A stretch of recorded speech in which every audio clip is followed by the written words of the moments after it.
Today I want to talk about, is social media bad for you? Okay, so when you get here, say hello. I like to know people are here, see who is here. Say hello and say your name and what you do for a living. And if you're on the replay, do that, but say hashtag replay. And in the meantime, I will introduce myself. Just gotta silence my phone. Um, so my name is Miley Shunk. I'm a Facebook ad specialist. I got my degree in marketing from the University of Notre Dame back in the day, and I've been doing marketing for the last couple of decades in offices across the U.S. In 2017, I started this Facebook agency where I helped small businesses up level their Facebook and Instagram. And in 2018, I decided to focus on Facebook ads.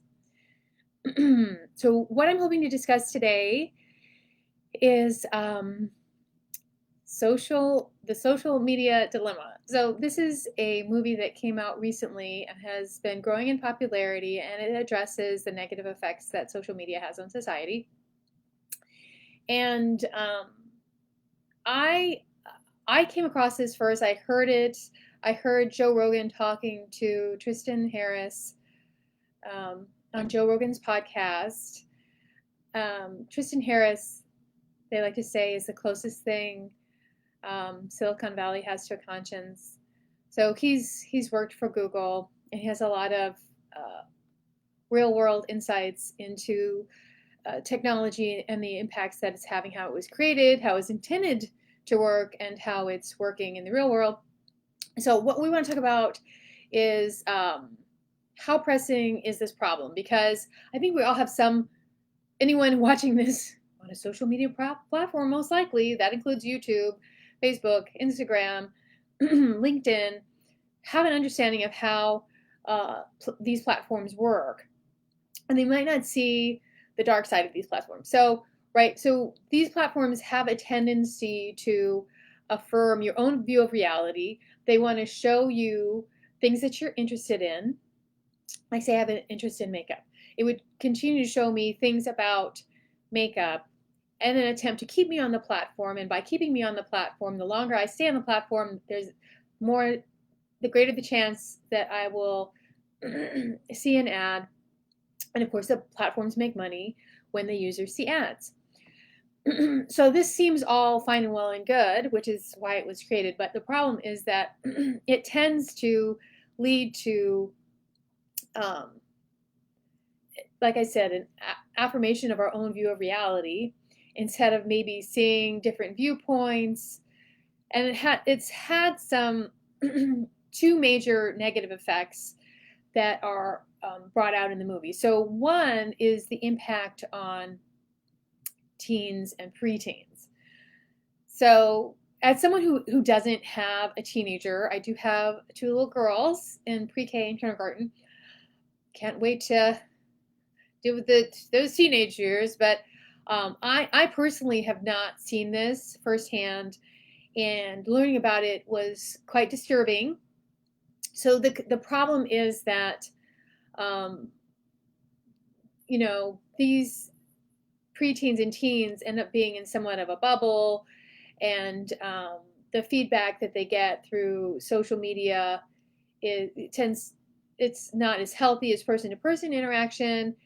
And if we skip ahead to the movie, which I do recommend, The Social Dilemma, what comes across is that with the start of social media is also where anxiety and what else? Depression rates rise significantly for these age groups. So that's definitely a concern, but it also includes suicides. So there's just there's this group that is being affected in an unhealthy way by social media, and I liken it to sort of an addictive chemical, because one of the arguments that the movie makes is that basically we have these Paleolithic minds that have only developed so much over hundreds of years, and then we have this technology, this automation that is far ahead and sort of taking advantage of our human nature. So basically, there's a lot of artificial intelligence that goes into social media. There's miles and miles of computers that Google and Facebook have that are collecting data on people and sometimes using it against these individuals. And if you're sort of a mature adult and you can walk away, then props for you. But it doesn't mean that someone like a teenager is in that position. And maybe some people in general just shouldn't be on social media because it has such a strong effect on them. So basically, you get these rewards, the like button, this dopamine hit when you are rewarded for your post. But that can go in a bad way if you're a teenager, if you don't know how to walk away from that or filter that. Sort of like I was saying, an addictive chemical like coffee or alcohol. I don't necessarily think those things are bad, but I do think they should not be given to preteens or teens. So maybe coffee for teens, but it's just something that needs to be managed. And then, like the example for alcohol, like some people just can't have alcohol. So maybe it's just some people just should just stay off of social media if it leads to a tendency of going down rabbit holes, video after video that they can't pull themselves away from, and it's not actually benefiting them as a human being. Okay, so that's my thoughts on teens and preteens. Some of that from Louis, but then also the other area that there seems to be a real problem is elections. So just we're statistically more divided. I think they were talking about the U.S. It's definitely the U.S., but probably also the world. We're at a 20-year high for political polarization. So, and again, this is not something that was caused by social media, but it's definitely exacerbated by social media. So the concern is, how do we, the platforms reward your own view, so it's going to keep serving up to you what you like. So if you follow one politician, like say say you favored one presidential candidate, that's what's going to continue to serve up to you. It's not going to serve up to you the other candidate's views. So now there's less understanding of different sides of the aisle. So, but that's the way that the platform is structured, because that's where the monetary rewards are. So to begin to fix this, there are things that collectively need to be done and hopefully will be done, because now there's a movement going in that direction. And there's also things individually to guard against the influence of social media, because again, I mean, obviously, as somebody who has a Facebook ads agency, I see that Facebook can do a lot of good, but I'm not going to dismiss that it can also do harm. So I'm just interested in sharing some of the solutions that I hope also Facebook will embrace. Facebook has even said that they welcome regulation. I don't know. I don't know Zuck. I don't know how genuine that is, but I could see how that would be.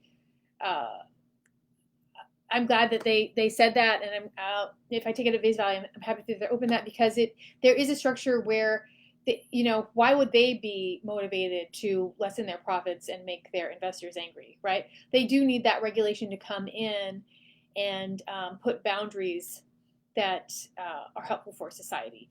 So, for example, for the teen segment, one of the things that Tristan Harris points out is that we have regulation on Saturday morning TV shows for kids, like what is shown and when it's shown, including commercials, and yet we don't have regulation around what is shown on YouTube for that age group. Like, we know the age group that is watching when they're watching. So There could be more programming done to protect those populations. There's a precedent for it, but again, the law lags behind. So, but it's sort of time that the law caught up, because obviously Facebook was created in 2004. I mean, how many more years do we need before we can say definitively you need to create programs to protect these groups, or you're going to be fined. So that's one thing, is that regulation creating those segments, those younger segments.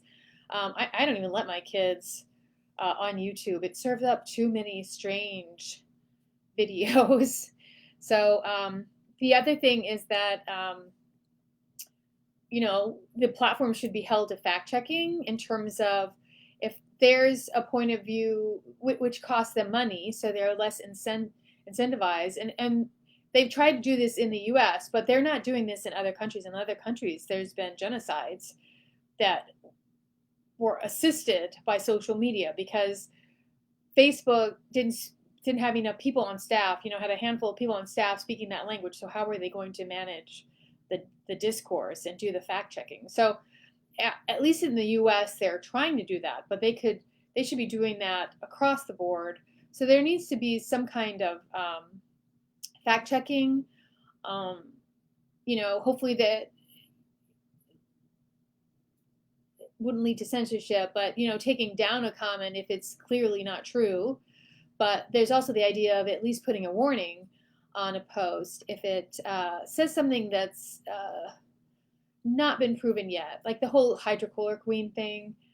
When that was, people were thinking, oh, that might be an option. When that was first coming out, and then people started, I don't know, there was a potential for that information to be misunderstood. So having like some kind of warning on any post, like this is not been proven to be a cure for COVID-19, so still letting the information out there, because I think it was found in the end that, for example, that could help, but there were so many negative side effects. Probably you don't want to do that. Use that drug. It's intended for other things. So another thing is taxing taxing for the collection of personal data. Like, they shouldn't be allowed to collect unlimited data on us. Like, it's either no data or it's like yes, and then they're just collecting all these volumes. I want to use your app, so yes. So they should be a tax so that the minimum amount is made available. So, and I say that despite being an ads manager, because the more data you have, the easier it is to target populations. But on the side of society, they shouldn't be able to, the platform should not be manipulating you. It should not have so much data that artificial intelligence is winning in this game for attention, this game of attention. And then finally, so the fourth thing, and I'll number the, I should have numbered these so it's easy to follow, but the industry needs to change the algorithm. So the algorithm right now is in a dark place. The algorithm has a tendency to reward extremes. It's like so out there that it catches your attention and then it keeps your attention, but it's not actually something that is good. And I will give an example. So there's some video series that keeps getting served up to me, which is Makeup and Mystery, and it's about all these like people. I think it's about all these killers, and the person does their makeup while they tell me the stories of these. Like, I'm like, this is not making me a better person. Like, I actually don't want to watch these videos, but they keep being served up to me, and they're so attention getting. So I have to shut them off. Like, I have to exert the willpower. It would be better. I need to click those 3 buttons and opt out. But basically, instead of rewarding the most extreme attention-getting posts, if the platforms could reorient themselves, have boundaries, and even reorient themselves to a certain degree. And Taiwan has been working on this for a while, where they implemented more fact-checking, because it was causing political upheaval, more fact checking on their main app. But then also, now one of the things is that their app rewards consensus. So when two people have different views on a menu of ideas, it actually rewards them when they come to an agreement on something. That goes to the top of the news feed. So it might be out of our imagination that these could work differently, but in fact, they are actually working differently in different places around the world. People are working on this problem. So the last section I want to talk about is what we can do individually, and I have 5 quick points. These are pretty easy. So one is to watch The Social Dilemma, which is on Netflix. Is it about an hour? Anyway, it's very entertaining. Just to be more educated on the threat of social media, how social media can go wrong, just to have a better grasp of that. One of the things on his website also talks about, starts down the path of how we can be more careful about our use of social media. And the first point he makes is to be aware of how much we use social media, because a lot of people will say the average person's time on social media is 4 hours, but most people don't think they're on there that long. So I will drop a link to that page on his website, because there's a short video by the owner of Moment about with 3 quick tips on how you can better monitor and take control of your own social media usage, assuming that you want to be on social media. The third thing is one funny thing that I think is smart that was mentioned in the movie is to pick the video that is shown. Like, never, my experience confirms this, never go with the video that is served up to you, because this video that's served up to you is the most attention getting video, but it's not necessarily what you need. So one thing is, if you're going to be on these platforms, consider always searching on YouTube, what is it that you want, versus, this rabbit hole over here in the side column, or in Facebook Watch, what is served up. I know Facebook Watch is the one that serves up weird stuff to me. So, I mean, if you have, you want to take a mental break, that's fine on a Friday night. But these rabbit holes can happen anytime. And so the fourth thing is obviously having rules around social media for preteens and teens, because it's easy to get sucked into this world where everyone has a phone, everybody's on social media, but it seems like it helps to have boundaries. So I'm going to let the parents do their parental thing. That's also, some ideas for that are also in the movie and on thesocialdilemma.com. So I found those insightful. And then finally, in terms of the political division, it's good to seek out different news sources. So, for example, I read both the Washington Post and Fox News.